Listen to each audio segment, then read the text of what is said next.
Bienvenido, Steve Pinker. Usted es un psicólogo. ¿Qué hace un psicólogo escribiendo sobre el gran arco de la humanidad, la gran historia del mundo? ¿Por qué? Yo también podría decir qué hacen los historiadores escribiendo sobre el comportamiento humano. La historia está hecha por seres humanos bajo la influencia de sus emociones e ideas, sobre todo la violencia. El estudio de la historia es, en parte, el estudio de lo que sucedió, pero también es el estudio de por qué las cosas pasaron en relación a lo que las personas hacían y cómo eso cambia al pasar el tiempo. Cómo las personas reaccionan ante el cambio de ideas, el cambio de instituciones. Con el correr del tiempo, las personas hacen las cosas de un modo diferente. Por ejemplo, cometen actos de violencia en menor grado.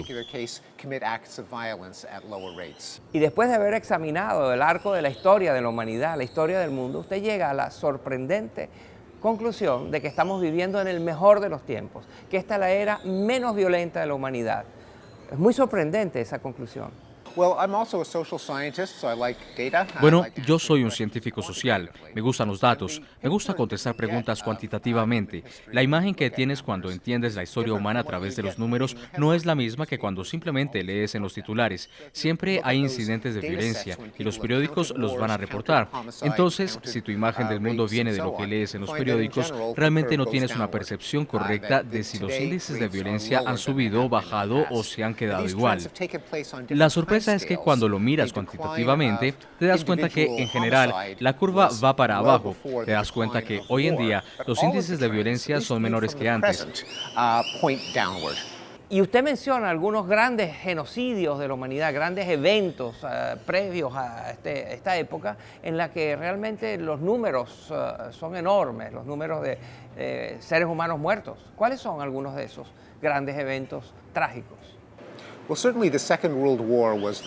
Bueno, ciertamente, la Segunda Guerra Mundial fue la peor cosa que pudo haber pasado en la historia de la humanidad en términos de la cantidad de gente que asesinaron. Pero en proporción a la población mundial, hay otros eventos en que murieron una proporción comparable de personas. Las invasiones en Mongolia, las guerras religiosas en Europa, cuando caían dinastías chinas se provocaban guerras civiles que derramaban mucha sangre. La historia está llena de grandes atrocidades. Las atrocidades de gran escala y guerras, genocidios y guerras mundiales disminuyeron estructuralmente después de 1945.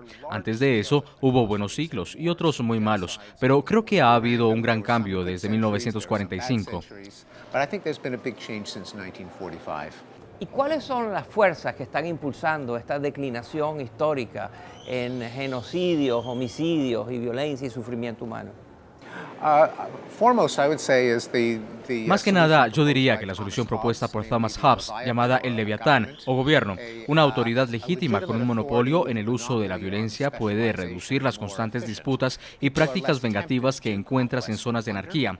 Yo identificaría eso como la primera causa. Otra es el constante uso del comercio como una forma de generar riqueza en oposición a los saqueos y la conquista. El tercer elemento es el auge del cosmopolitismo, de la globalización. Mientras la gente empieza a vincularse más intensamente con la vida de personas que no conoce a través del periodismo o a través de las ideas, se hace más difícil demonizar y deshumanizar al otro.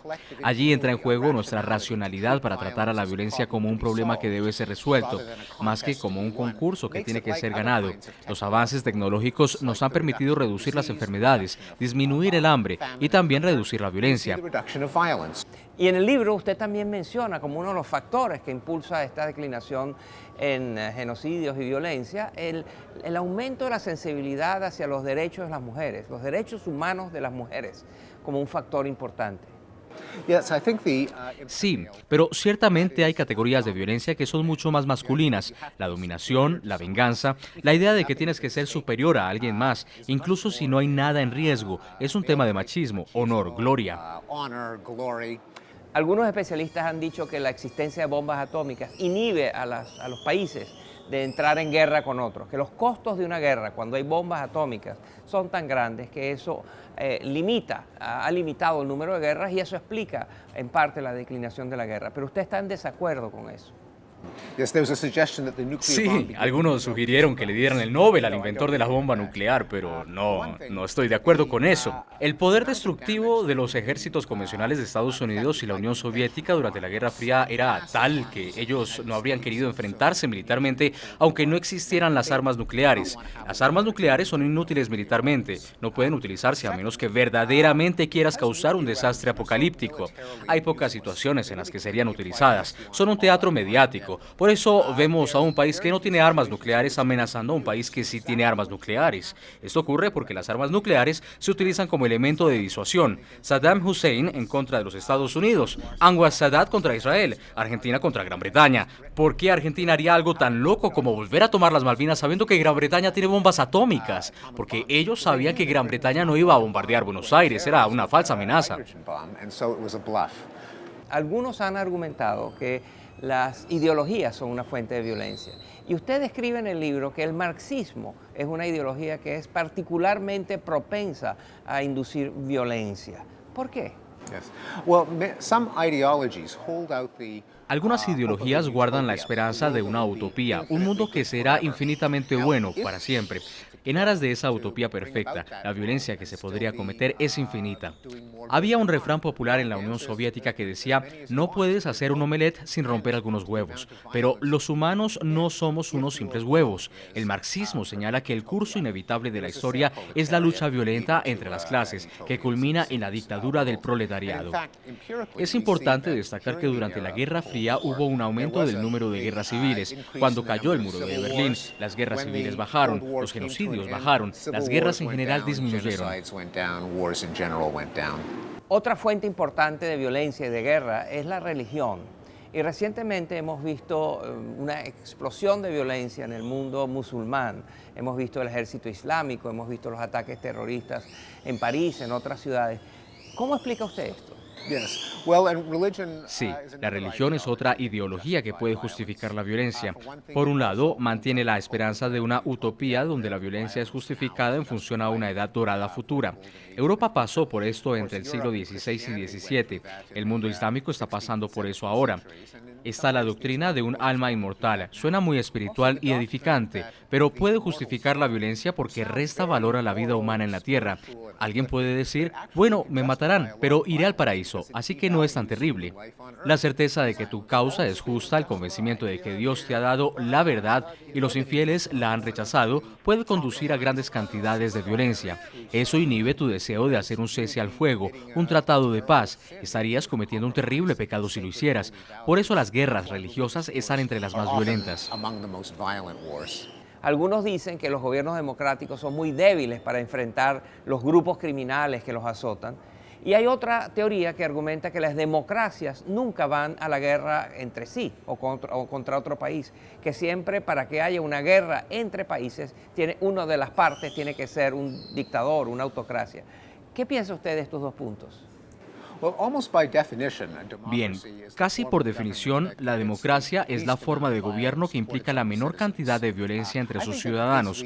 Los seres humanos estamos atrapados entre dos tipos de violencia: la violencia de la anarquía, donde la gente se mata una a otra, y la violencia de la tiranía, donde el gobierno mata a su propia gente. Por eso la democracia es nuestra mejor opción. Así tenemos suficiente gobierno para prevenir la anarquía, pero sin que el propio gobierno cause más violencia que la que previene. Si las democracias son estables y cuentan con un Estado de Derecho, también tienden a tener baja criminalidad. No solo cuentas con un gobierno que es suficientemente fuerte para hacerse cargo de la justicia, sino que si la gente cree en la legitimidad de su gobierno, es más probable que obedezcan la ley, aunque no haya un policía vigilándolos. A veces las dictaduras tienen tasas bajas de criminalidad, pero a eso lo llamamos Estado policial.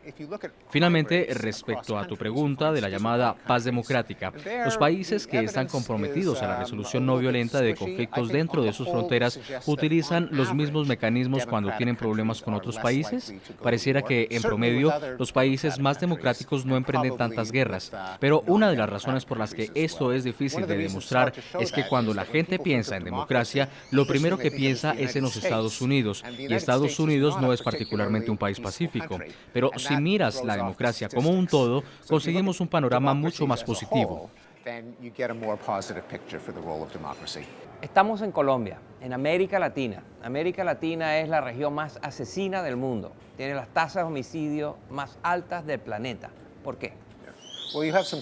Bueno, el África subsahariano les hace competencia. Allí muchos países tienen tasas de homicidio similares a las de Latinoamérica. En muchos países latinoamericanos nunca ha habido un Estado de Derecho que se cumpla en todo su territorio. Por ejemplo, en Colombia hay zonas que están fuera de control del Estado. Combinemos eso con el narcotráfico y las zonas de anarquía, donde el aparato del Estado no está disponible. Si eres un capo de la droga y te han engañado, no puedes demandar, porque lo que estás haciendo es ilegal. Si alguien te amenaza, no puedes llamar a la policía. Entonces debes construirte una reputación violenta para poder defender tus intereses. Es la única manera de hacer negocios. Por ejemplo, la época más violenta de los Estados Unidos fue cuando el alcohol estaba prohibido. Cuando se levantó la prohibición, la tasa de homicidio cayó. Algunos países latinoamericanos nunca han tenido gobiernos realmente efectivos y estas economías de contrabando operan independientemente del gobierno. Pero usted sigue creyendo en la conclusión central de su libro, que es que la violencia, los homicidios, las guerras van a seguir declinando en todo el mundo de aquí en adelante. Creo que depende de la categoría de violencia. En general, sí. Pero algunas formas de violencia son más fáciles de eliminar que otras. Hay algunos tipos de violencia institucionalizada que pueden reducirse a cero. Sacrificios humanos, por ejemplo, lanzar a una mujer virgen dentro de un volcán para pedir a los dioses un mejor clima. La esclavitud solía ser legal alrededor del mundo. Ahora no es legal en ninguna parte. Las guerras entre estados podrían reducirse a cero algún día. Ya han disminuido bastante. Hay apenas alrededor de 190 países en el mundo. Ellos podrían decidir que ir a la guerra es una manera estúpida de resolver sus disputas. Hay otras categorías que son más cuantitativas, como los homicidios. El mundo tiene 7.000 millones de personas. Siempre habrá un hombre al que lo insultan en un bar y saca un cuchillo. Eso no lo podremos evitar. Pero hemos visto en la última década que en ciertas partes de Latinoamérica, como Bogotá, Medellín o Río de Janeiro, los homicidios han bajado. Algunos criminólogos creen que la violencia global puede reducirse en 50% en los próximos 30 años. Yo creo que eso es completamente posible, pero hay otras categorías que son más difíciles de eliminar. Las guerras civiles son más difíciles de eliminar porque todo lo que necesitas es un grupo de jóvenes que tengan acceso a las armas y que decidan hacer un frente popular de liberación. Y ya con eso tienes una guerra civil. El terrorismo es incluso más fácil. Solo necesitas un muchacho, un par de hermanos y una receta de cómo hacer una bomba casera que se puede conseguir por internet. Siempre vamos a tener una cantidad de terrorismo, pero podemos reducir la incidencia y el daño que ocasiona. ¿Cuál fue la principal sorpresa que usted tuvo cuando escribió su libro? Me sorprendió cómo tantas categorías diferentes de violencia han disminuido. Cuando empecé este libro, pensé que los homicidios habían bajado. Yo sabía que la esclavitud había sido abolida, pero luego empecé a descubrir que también ha disminuido el abuso infantil, violencia doméstica. Yo no me había dado cuenta. También sabía que la Guerra Fría había terminado, pero no sabía que las guerras civiles y los genocidios habían disminuido. Categoría tras categoría me maravillaba. Eso fue lo que me impulsó a escribir el libro. Esa fue la sorpresa más grande. El profesor Steve Pinker, sin duda uno de los más influyentes pensadores de nuestro tiempo. Hemos tenido el placer de tener una muy buena conversación con él. Muchas gracias, profesor Pinker. Gracias.